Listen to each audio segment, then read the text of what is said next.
یہ جو ہماری زندگی اور یہ جو موت ہے نا، اس زندگی اور موت کے 4 درجات ہیں، 4 مرحلے ہیں۔ مرحلہ یعنی اسٹیپ بائی اسٹیپ، ایک کے بعد ایک، ایک کے بعد ایک، 4 مرحلے۔ نمبر 1، جسم اور روح کی جدائی جب ہوتی ہے، جسم اور روح کے جدائی کا نام کیا ہے؟ موت ہے۔ جسم سے روح جدا ہوتی ہے تو اس مرحلے کو کیا کہا جاتا ہے؟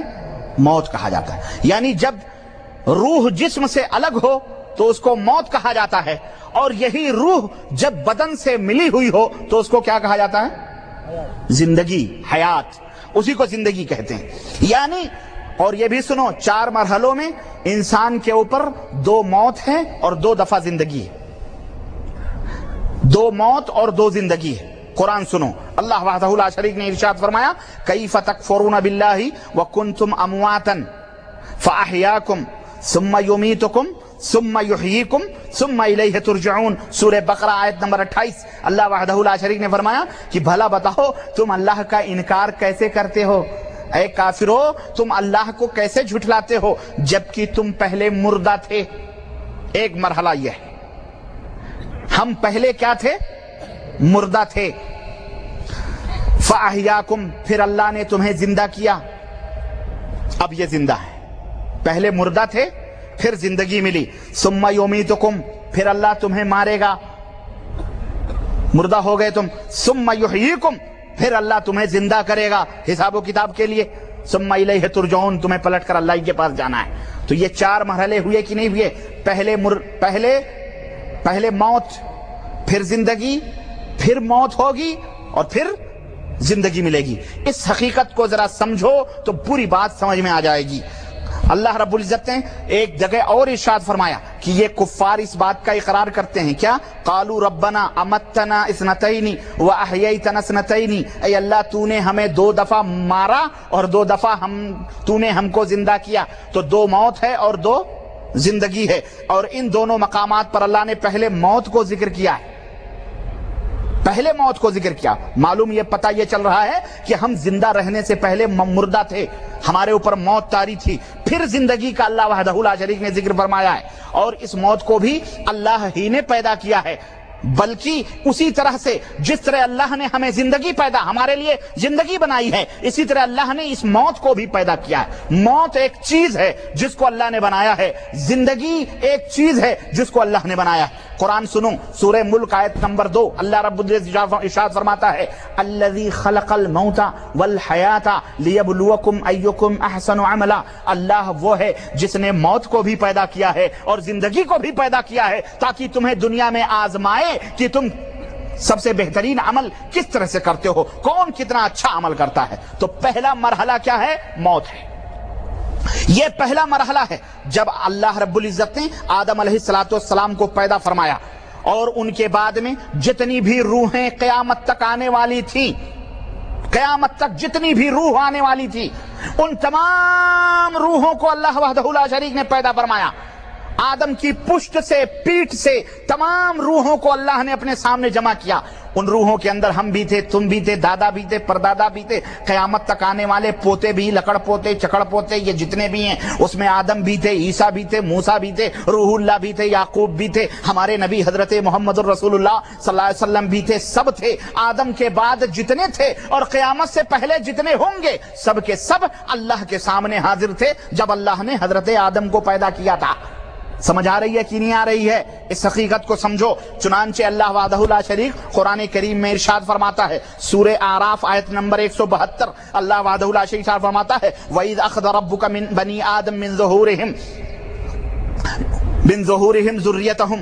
اللہ تبارک و تعالیٰ نے جب آدم کو پیدا کیا تو ان کی پشت سے جتنی بھی قیامت تک آنے والی اولاد تھی، ان کی روحوں کو، ان کی ذریتوں کو بھی ظاہر فرمایا، اور اللہ نے ان سے وعدہ لیا، ہم سے بھی وعدہ لیا، تم سے بھی وعدہ لیا، پوری قیامت تک آنے والے روحوں سے وعدہ لیا۔ اور کیا وعدہ لیا؟ اشہدہم علی انفسہم، ذریتہم اشہدہم علی انفسہم الستو بربکم، ہم نے بھی، تم نے بھی قارون نے بھی، فرعون نے بھی، ابو لہب نے بھی، ابو جہل نے بھی، ہم نے بھی، بال ٹھاکرے بھی، واجپائی بھی، اور مولانا بھی، حضرت بھی، علامہ بھی، صوفی بھی، تم بھی، ہم بھی، سب سے، غیر مسلم ہیں یا کافر ہیں، جو کرسچن ہیں کہ یہودی ہیں، سب سے اللہ تبارک و تعالیٰ نے اس وقت یہ وعدہ لیا تھا، الستو بربکم، کیا میں تم سب کا رب نہیں ہوں؟ کیا میں تم سب کا پالنہار نہیں ہوں؟ کیا تم سب کا مالک نہیں ہوں؟ قالوا بلا شہیدنا، ساری روحوں نے بیک وقت آواز ہو کر کے جواب دیا تھا، ہاں اللہ تو ہمارا رب ہے، ہم اس کے اوپر گواہی دیتے ہیں۔ اور یہ بات اللہ نے کیوں کی تھی؟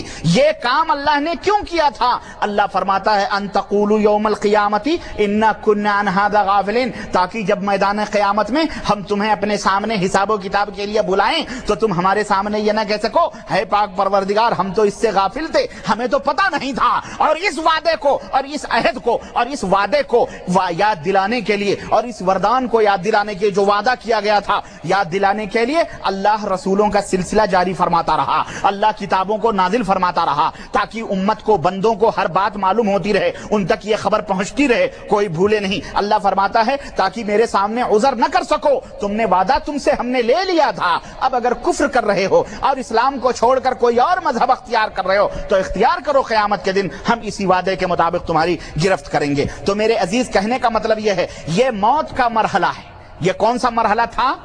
جب روح کو اس کا بدن نہیں ملا تھا، روح کو اپنا، اس کی ایک چیز تھی، اس کی ایک شکل تھی روح کی، لیکن اس روح کو جسم نہیں ملا تھا، بدن ہمارا نہیں ملا تھا۔ اس وقت اللہ تعالیٰ نے وہ مرحلہ جب روح کو بدن نہیں ملا تھا تو وہ موت سے اللہ نے تعبیر فرمایا اور کہا وہ موت ہے۔ یہ موت کا مرحلہ اس وقت سے لے کر جب سے ہماری روح پیدا ہوئی کب تک ہے؟ یہ ماں کے پیٹ میں روح پھونکنے تک ہے۔ ماں کے پیٹ میں 4 مہینے کے بعد میں بچے کے جسم میں روح پھونکی جاتی ہے کہ نہیں پھونکی جاتی ہے؟ تو جب وہ روح پھونکی جاتی ہے اور جب سے وہ پیدا ہوئی ہے روح آدم علیہ السلام سے لے کر، اور اس پیٹ میں بچہ جو ہے اس میں 4 مہینے کے بعد جو روح پھونکی جاتی ہے 4تھے مہینے میں، اس وقت تک کا جو مرحلہ ہے، جو عرصہ ہے، جو مدت ہے، جو ٹائم ہے، اس کو موت کہا جاتا ہے۔ اور جو روح پھونک دی جاتی ہے، اب یہ کہا جاتا ہے بچہ چلنے پھرنے پیٹ میں لگا ہے، گھومنے لگا ہے، زندگی آ گئی ہے کہ نہیں ہے؟ تو اس وقت کو موت سے تعبیر کیا جاتا ہے۔ لیکن جیسے ہی اس روح کو پیٹ کے اندر جسم ملتا ہے اس کو کیا کہا جاتا ہے؟ زندگی سے اس کو تعبیر کیا جاتا ہے۔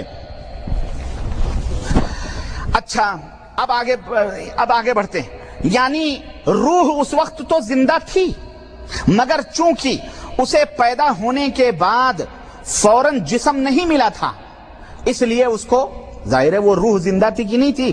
جبھی تو ہم نے کہا تھا ہاں اللہ ہم وعدہ کرتے ہیں، روح زندہ تھی لیکن اس کو جسم نہیں ملا تھا، بدن نہیں ملا تھا، اس لیے اس کو مردہ کہا گیا۔ اللہ نے کہا تم مردہ تھے، لیکن اب جب پیٹ میں بچے کے جسم کے اندر، بدن کے اندر وہ روح پھونکی گئی تب اس کو کہا جا رہا ہے کہ وہ زندگی۔ تو اس اللہ وحدہ لا شریک نے اسی لیے ارشاد فرمایا وَلَقَدْ خَلَقْنَاكُمْ، ہم نے تم کو پیدا کیا، ثُمَّ صَوَّرْنَاكُمْ، پھر ہم نے تمہاری شکل و صورت بنائی، ثُمَّ قُلْنَا لِلْمَلَائِكَةِ اسْجُدُوا لِآدَمَ، پھر ہم نے ملائکہ سے کہا آدم کو سجدہ کرو۔ اس آیت کریمہ سے معلوم ہوا کہ روح جو ہے یہ فرشتوں کے آدم کو سجدہ کرنے سے پہلے پیدا ہو چکی تھی۔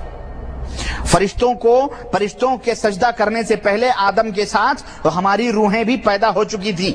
نمبر 2، اس وقت ہر روح کی صورت اور شکل بھی اللہ تعالیٰ نے بنا دی تھی، کون کس شکل میں پیدا ہوگا وہ اللہ تعالیٰ نے اس روح کی شکل و صورت بھی بنا دی تھی۔ نمبر 3، ہمیں یہ بھی معلوم ہوا کہ اللہ نے پیدا